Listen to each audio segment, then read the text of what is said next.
But now the distant spot and hour were close. Unknowing, she had neared her nameless goal. Pale waters ran like glimmering threads of pearl.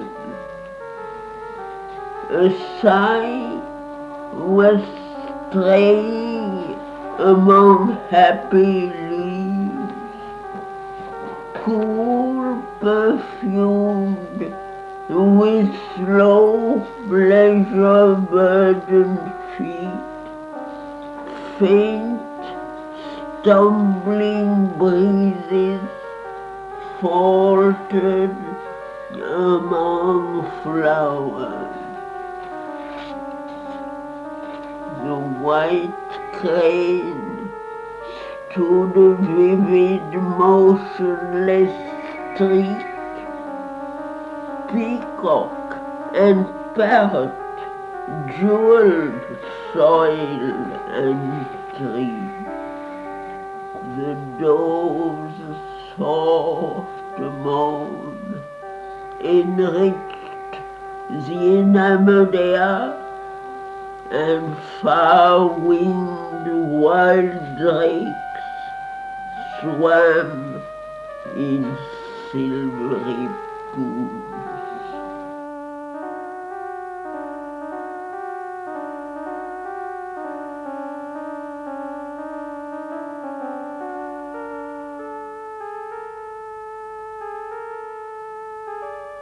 A matted forest head invaded heaven, as if a blue-throated ascetic peered from the stone fastness of his mountain cell, regarding the brief gladness of the days, his vast extended spirit couched behind.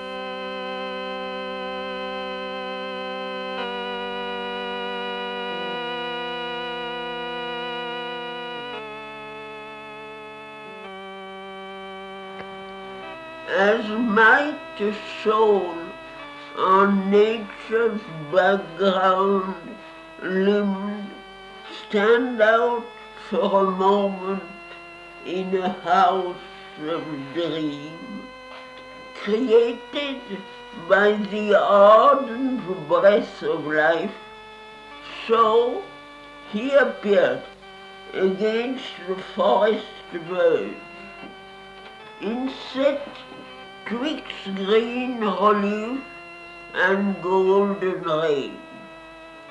His look was a wide daybreak of the gods.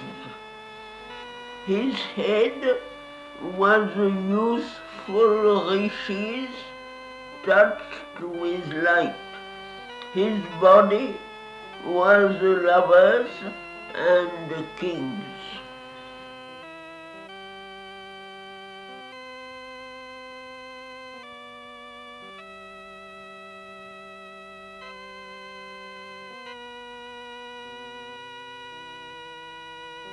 At first, her glance that took life's million shapes impartially to people its treasure house, along with sky and flower and hill and star. dwelt rather on the bright, harmonious sea. Her vision settled, caught, and all was changed. Her mind at first dwelt in ideal dreams and saw in him the genius of the spot, a symbol figure standing mid-earth's scenes, a king of life outlined in delicate air.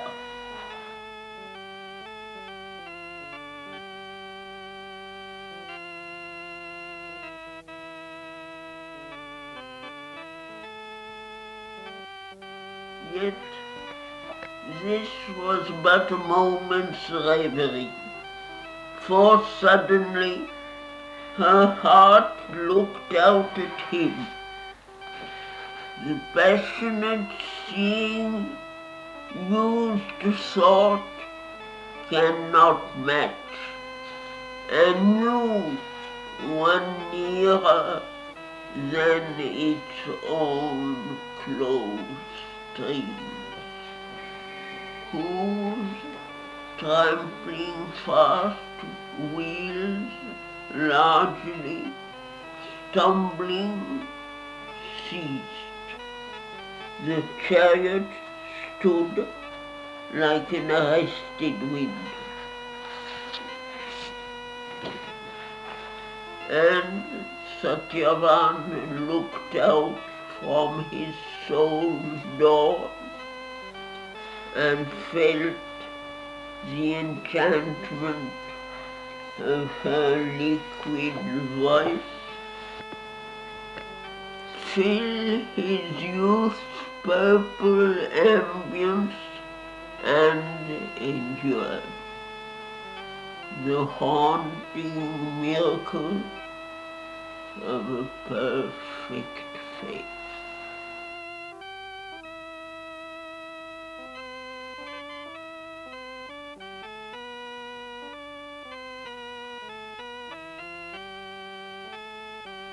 Mastered by the honey of a strange flower mouth, drawn to soul spaces opening round the brow, he turned to the vision like a sea to the moon, and suffered a dream of beauty and of change, discovered the aureole round a mortal's head, adored a new divinity in sin.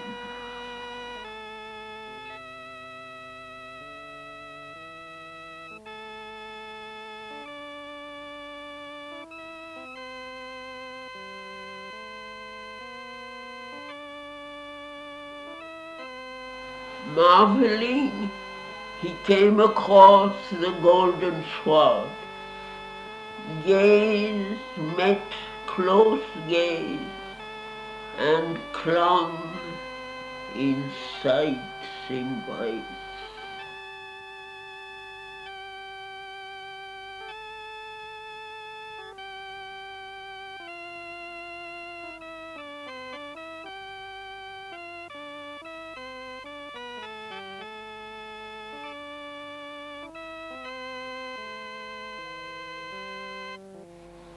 There is a power within that knows beyond our knowing.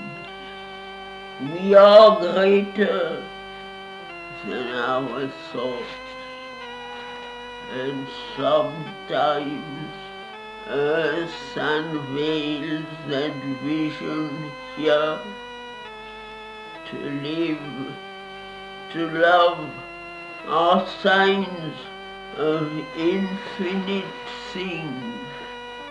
Love is a glory from eternity's affairs.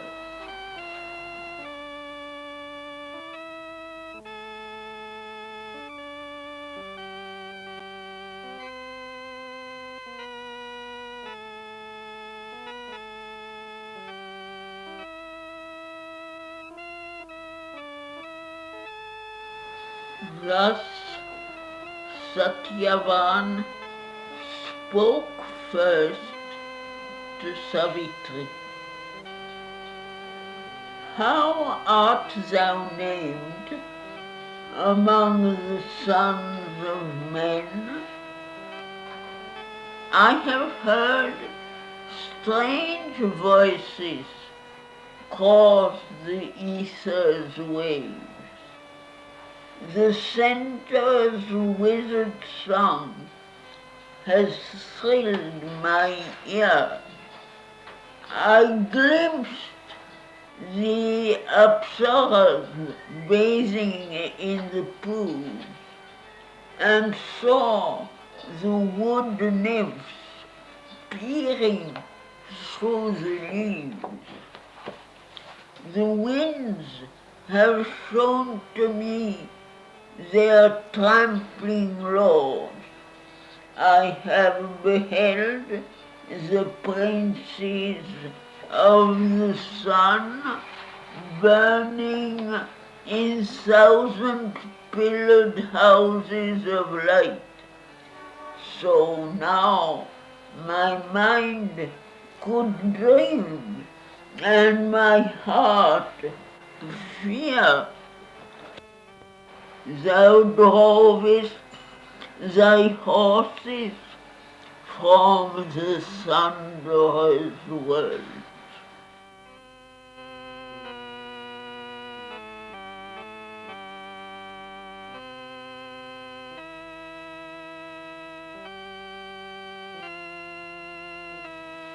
Musing, she answered, I am Savitri, princess of Madra. Who art thou? What name, musical on earth, express thee to men? What trunk of kings, watered by fortunate streams, has flowered at last upon one happy branch?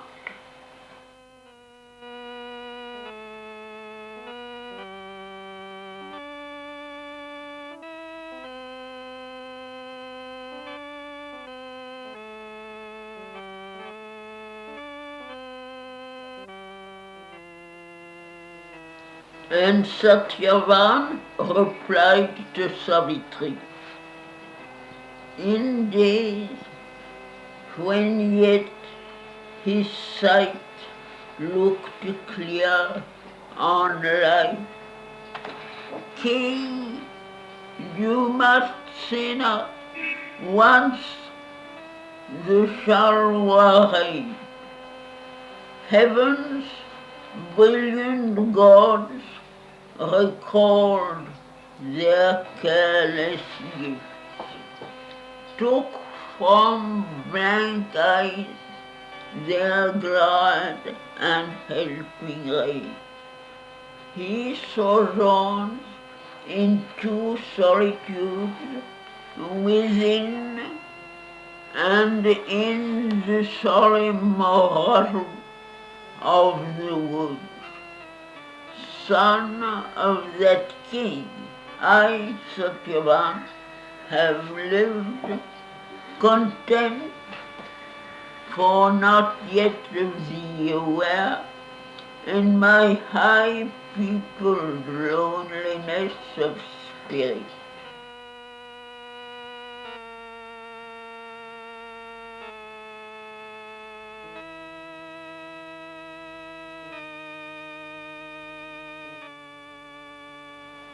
A visioned spell pursued my boyhood's hours. The neighing pride of rapid life that rolls wind-maned through our pastures on my seeing moon, cast shapes of swiftness, trooping spotted deer against the westward sky, became a song of evening to the silence of the soul.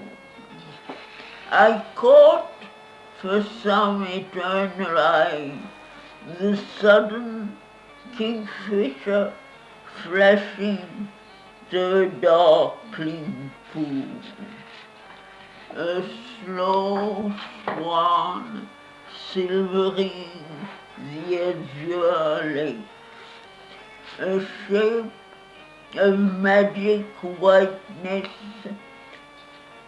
sailed through dream, pranked butterflies, the conscious flowers of air, the brilliant long bills in their vivid dress, the peacock scattering on the breeze his moons, painted my memory like a frescoed wall.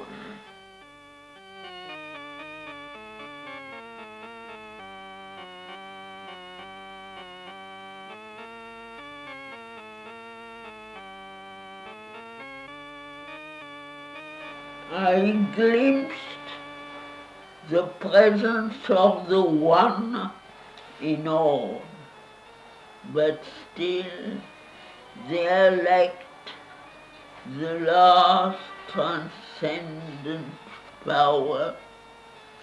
I shall feel the world mother in thy golden limbs and hear her wisdom in thy sacred voice.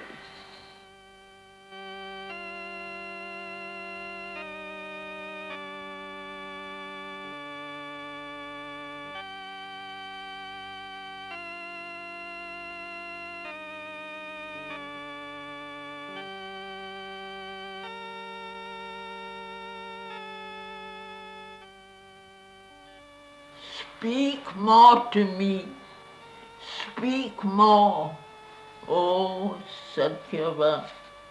Speak of thyself and all thou art within. Speak till a light shall come into my heart, and my moved mortal mind shall understand what all the deathless being in me feels. It knows that thou art he my spirit has sought amidst earth's thronging visages and forms, across the golden spaces of my life.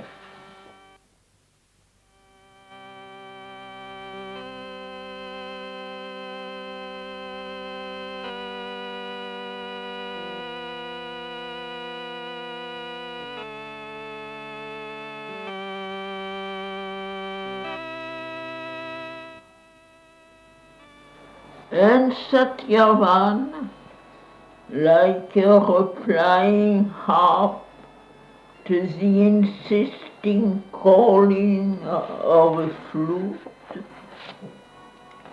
answered her questioning and let stream to her his heart in many colored waves of speech.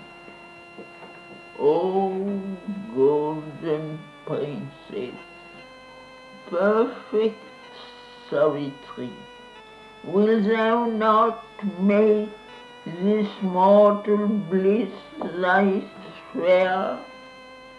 Descend, O happiness, with thy moon gold feet, enrich earth's floors, upon whose sleep we lie. O Satyavan, I have heard thee, and I know that thou, and only thou, art he. Then down she came from her high carven car, descending with a soft and faltering haste, her gleaming feet upon the green gold sward scattered a memory of wandering beings, and lightly pressed the unspoken desire of earth, cherished in her too brief passing by the soil.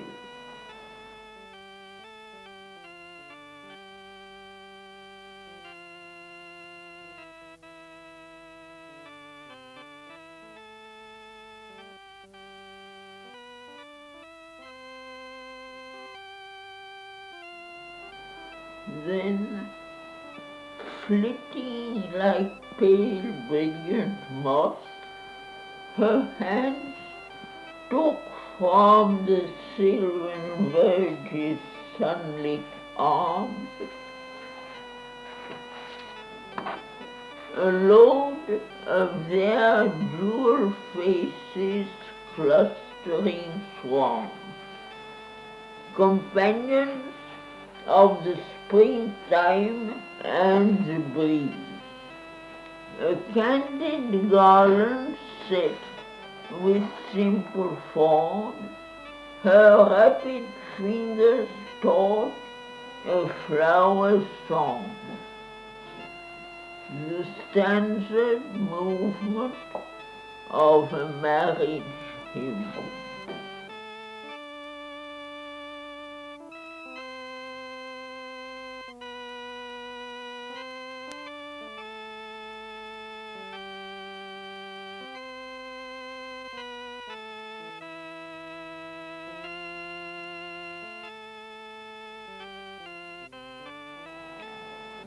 A sacrament of joy in treasuring palm, she brought flower symbol of her offered life.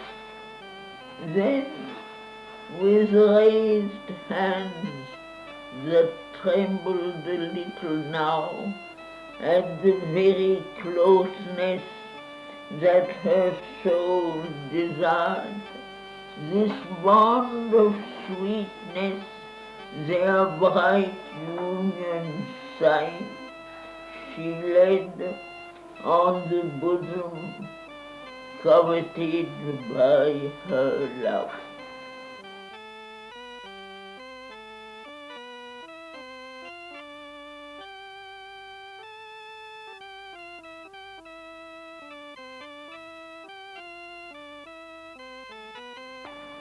As if inclined before some gracious God who has out of his mystical greatness shown to fill with beauty his adorer's hours. She bowed and touched his feet with worshipping hand, and made her body the home of his delight. Her beating heart, a remembrance of bliss.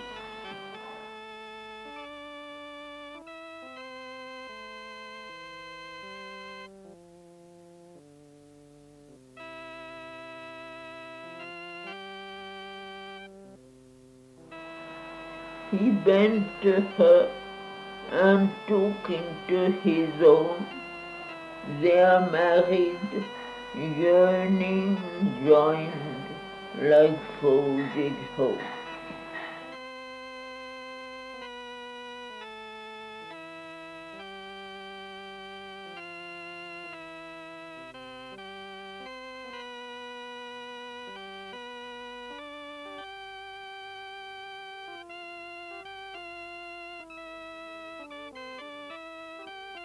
As if a whole ritual suddenly possessed, wedded to all he had been, became himself. An inexhaustible joy made his alone. He gathered all Savitri into his clasp.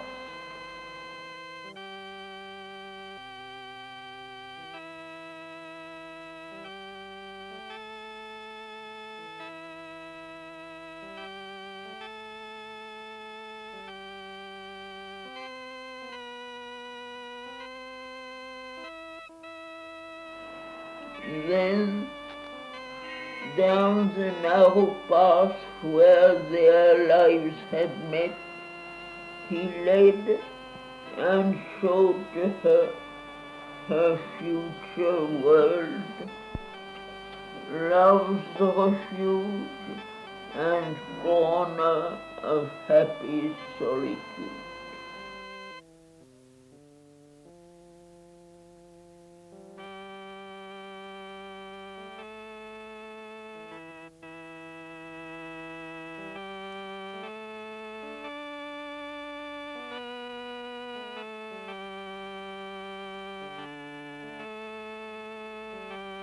Once more she mounted on the carven car, and under the ardor of a fiery noon,